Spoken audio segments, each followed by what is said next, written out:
lorsque le Jéhovah Jésus-Christ n'était pas encore venu dans le monde en tant qu'homme. Alors les hommes, les gens de cette époque, quelles étaient leurs pensées et leurs intentions avant que le Jéhovah ne vienne dans le monde en tant qu'homme? Le royaume de Juda, le royaume d'Israël, Jérusalem, leurs pensées et leurs intentions étaient ainsi. Ils s'efforçaient d'obtenir pour eux beaucoup de maisons, beaucoup de terres, et madame ne laissait rien aux personnes faibles. Alors Dieu dit, ceux qui joignent maison, maison, qui ajoutent champ, champ, jusqu'à ne plus laisser d'espace, et vouloir habiter seul au milieu du pays, sont maudits. Alors le prophète Saë dit, j'ai entendu l'Éternel des armes dire, certainement de nombreuses maisons seront dévastées. Et madame celles qui sont grandes et belles seront sans habitants. 30 arpents de vigne ne produiront qu'un bath de vin, et un homère de semences ne produira qu'un fas de grains. Ce sont ceux qui aiment l'argent, qui aiment la terre et les maisons. Leur allait beaucoup de maisons. Mais leurs maisons sont devenues inhabites, dévastes. Pourquoi cela? C'est parce que Dieu a exterminé ces gens-là. Leurs maisons sont donc vides, sans personne pour y habiter. Car les propriétaires des maisons sont DJ, retour dans la tombe, descendus dans la tombe. Alors il est dit encore ici. Malheur ceux qui se lèvent tétés le matin pour courir après les boissons fortes, et qui s'attardent le soir, jusqu'à ce que le vin les enflamme. Ce sont ces gens seuls. Ils recherchent les boissons fortes, aiment manger et boire. Mais Dieu dit, malheur ces gens-là. Alors il est dit ici, dans leur festin, il y a la harpe, la lyre, le tambourin, la FTE et le vin. Mais ils ne prennent pas garde l'œuvre de Jéhovah, et ne considèrent pas le travail de ses mains. C'est dire les gens de cette époque. Leur cœur ne cesse pas tour vers Jéhovah, et ils ont été sévèrement punis par le Jéhovah Dieu. Alors il est dit ici, c'est pourquoi mon peuple est emmène en captivité par manque de connaissance. Sa noblesse meurt de faim, et sa multitude est dèche par la soif. C'est pourquoi le jour des morts largit son gosier, et ouvre sa bouche sans mesure. De Jérusalem, la noblesse, la multitude brillante, et ceux qui s'y réjouissent, descendent. Ce sont ces gens seuls, parce qu'ils ne se souciaient plus de l'œuvre de Dieu. Tout leur cœur ne tourne que vers le manger, le boire et les festins. Alors Dieu dit, le jour des morts va largir son gosier, et les engloutir avidement. Ces paroles, les frères et sœurs en connaissent le sens. Cela signifie que ces gens ne se souciaient pas du tout de l'œuvre de Dieu. Alors Dieu les a rapidement fait. On est arrivé au jour des morts, et les a détruits. Et aujourd'hui, nous nous plaignons, du point de vue des enfants de la Nouvelle Alliance. Quelle en est la raison? Parce que cette poquelle, le Jéhovah Jésus n'était pas encore venu dans le monde en tant qu'homme. Le Jéhovah n'avait pas racheté leur PHS, il était encore pécheur. Et en tant encore pécheur, ce qu'ils faisaient était des choses pécheresses. Puisqu'ils faisaient des choses pécheresses, ils ont alors abandonné Dieu. Tout ce qu'ils ont fait, ils ont tous abandonné Jéhovah. C'est pourquoi Jéhovah allait les punir et les détruire. Ce moment-tel, regardons. Cause de la colère de Jéhovah, les cadavres des hommes sont devenus comme du fumier. Comme il est dit ici, c'est pourquoi la colère de Jéhovah s'enflamme contre son peuple. Il tend sa main contre eux pour les frapper. Les montagnes, madame, en tremblent. Leurs cadavres sont comme du fumier au milieu des rues. Malgré tout cela, sa colère ne cesse pas apaise, et sa main reste lève. C'est parce qu'ils font le mal, et ne veulent pas revenir vers Jéhovah. Jéhovah Dieu les a donc frappés, tendant sa main pour frapper les Juifs, et les habitants de Jérusalem, faisant en sorte que les cadavres de ces gens tombent dans les rues, comme du fumier sur la chausse. Malgré cela, bien que Dieu ait déjà fait en sorte que les cadavres de beaucoup soient comme du fumier, la colère de Dieu ne cesse pas encore apaise, et sa main punitive reste levée. Il y a peu de temps, le frère Ashbert a vu le Gange en Inde. Oh, il y avait énormément de cadavres, dès que quelqu'un meurt, ils le recouvrent de leur tissu. Le tissu de leur peuple, qui ressemble à celui utilisé par les bouddhistes. Un tissu jaune d'or. Puis, ils y posent leur couronne de fleurs. Et ils transportent ainsi ces nombreux défunts au bord du Gange, Elbas au bord du fleuve. Ils brûlent les corps de ces personnes. Ou bien pour ce qu'il reste, des cadavres non entièrement consumés. Ils en jettent une partie dans le Gange.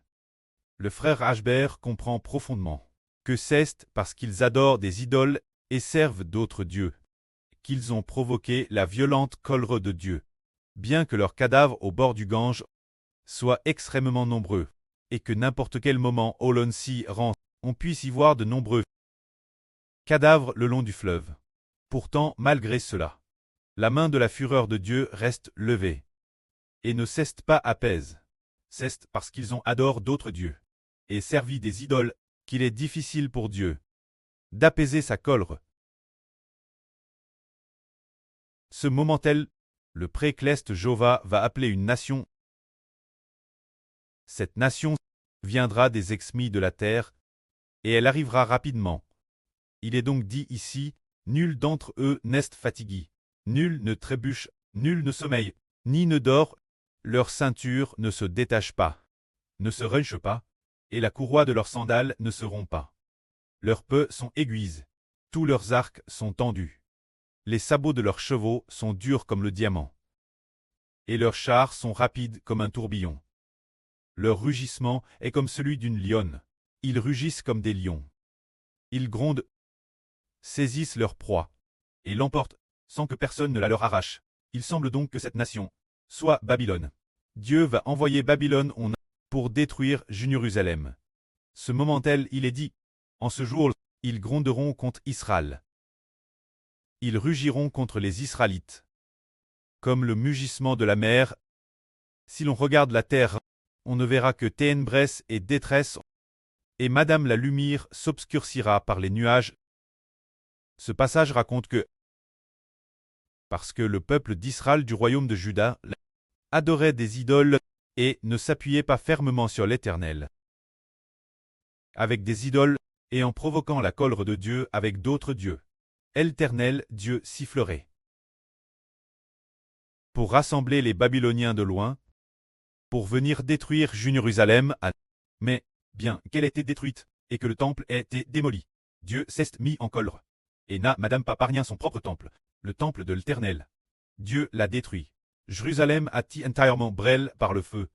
Leurs nourrissons, Dieu ne s'en est pas souci. Et Dieu ne cesse pas souci non plus de leurs veuves. Beaucoup ont eu. Dieu a détourné son regard, parce qu'ils avaient provoqué la colère de Dieu. C'est la fureur de Dieu qui s'est abattue sur Jérusalem. Pour quelle raison ont-ils provoqué une telle colère de Dieu? C'est parce qu'ils adoraient des idoles. Alors Dieu s'est mis dans une grande colère, et a laissé Jérusalem brûler par le feu. Le temple a également été brûlé par le feu. Et il allait le reste du peuple, très emmène en captivité Babylone. Ainsi ils ont connu la souffrance Babylone. Ils ont vécu pendant 70 ans en Babylone. Une vie d'esclaves. Laissant les Babyloniens punir les Israélites. Laissant les Israélites souffrir indiciblement Elbas. Après cela, la colère de Dieu s'apaise. Ce moment-là, Dieu a comment avoir pitié de ceux qui restaient encore Babylone, en leur permettant de retourner dans leur patrie. C'est ce que nous, de l'ancienne histoire des Israélites, avons tiré comme Léon, se dire leur idolâtrie. Alors aujourd'hui nous ne vénérons plus d'idoles, et ne servons plus d'autres dieux, mais voulons servir l'Éternel de tout notre cœur. Pour quelle raison? C'est parce que notre Jéhovah Jésus-Christ nous a sauvés. Le Jéhovah Jésus nous sauve, et notre cœur peut ainsi se tourner vers l'Éternel. Notre cœur se convertit, et se tourne vers le précleste l'Éternel, recevant ainsi la miséricorde et la grâce du précleste. Mais Elpoc, le royaume de Juda et Jérusalem. Parce que le Rédempteur n'était pas encore bien que l'Éternel Dieu ait envoyé le prophète Saé, et tous les prophètes, pour avertir le peuple de Juda, mais il préférait tuer les prophètes plutôt que d'écouter leurs enseignements. Frère Franc continuait à adorer des idoles, comme un cheval fougueux, qui t'est pourtant attaché par une corde, mais qui a rompu ses liens et s'est enfui sans frein. Courant. Franchissant les barrières, échappant au loin, l'Éternel ne cessait de dire, le mâtre ne cessait de dire, cheval, reviens, reviens. Mais, plus il criait, plus il appelait ce cheval, et ce cheval, plus il courait loin, et s'éloignait de son mâtre. Alors le mâtre s'est mis dans une grande colère, est venu avec un fusil de chasse, dans un endroit lointain, et a abattu ce cheval sauvage avec son arme. Mais pourquoi abattre ce cheval sauvage? Parce que ce cheval sauvage ne coûtait pas, peu importe comment on l'appelait. L'ancien royaume d'Israël t'est comme ce cheval sauvage indomptable. Le mâtre t'est comme l'Éternel Dieu, parce qu'il ne voulait pas coûter la parole de Jéhovah. L'Éternel Dieu a envoyé des armes trangres pour les détruire. Mais les descendants de ce cheval sauvage, c'est-à-dire les descendants du royaume de Juda, ont pourtant reçu la miséricorde de Dieu. Car après Tréhennès Babylone, ils sont devenus esclaves déesses leur naissance. Durant leurs années d'esclavage, ils ont entendu les anciens dire que c'était parce qu'ils avaient offensé Jéhovah, le Dieu de leurs ancêtres, qu'ils étaient esclaves. Alors Dieu leur a redonné un cœur qui désirait ardemment se repentir et revenir vers Dieu. Quand ils ont ardemment désirent revenir vers Jéhovah, l'Éternel a eu pitié d'eux, tout comme l'avenir nous les enfants de l'Israël spirituel. Bien que maintenant, nous aimions aussi Dieu. L'avenir, lorsque nous serons persécutés, le Précleste laissera toutes les nations et tous les peuples nous attaquer, nous faisant souffrir indiciblement, et beaucoup de ses enfants seront tués. Ce moment tel, tout notre cœur se tournera vers Dieu.